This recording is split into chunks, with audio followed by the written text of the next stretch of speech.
A group is hoping to launch a class action lawsuit in British Columbia against Provincial Health Officer Dr. Bonnie Henry and her COVID-19 mandates. The suit was brought forward by the Canadian Society for the Advancement of Science and Public Policy and supported by the Institute for Freedom and Justice. The group is challenging the very premise of the emergency declaration. Now, to chat about this in more detail is one of the lawyers involved in the class action lawsuit, Eva Chipiuk, who joins us now from Vancouver.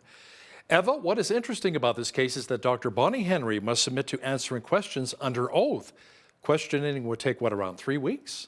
At least the plaintiff is anticipating that Bonnie Henry would be cross-examined for 3 weeks. The catch is that at this stage, they're asking the court to certify this as a class action proceeding. So this is very administrative. And then if this class action is certified, then we get into the meat and potatoes, and that would exactly be what we're talking about. Dr. Bonnie Henry would be subject to very substantive discoveries, because we would really get into when and why that emergency declaration was made.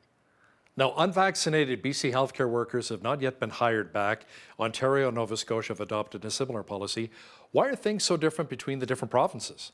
What is interesting, it still does beg the question, how is the science different province to province, particularly when you see it's like on one end of the country, plastered in the middle in Ontario, and then at the other end of the country.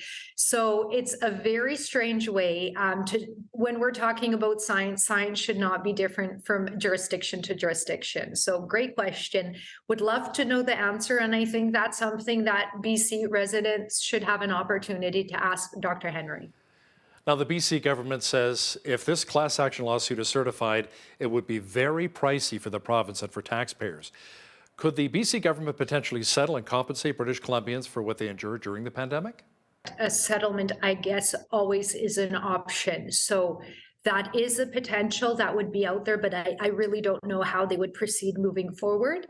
I think everything depends, like I said, on whether or not this gets certified. So in the class action, the lawsuit just can't go forward. In a normal lawsuit, you file your claim, the other side files the defense, and off to court you go.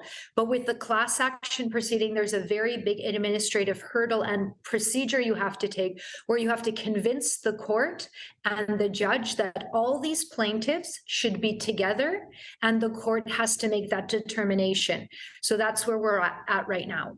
One resident in BC started all of this, Kip Warner.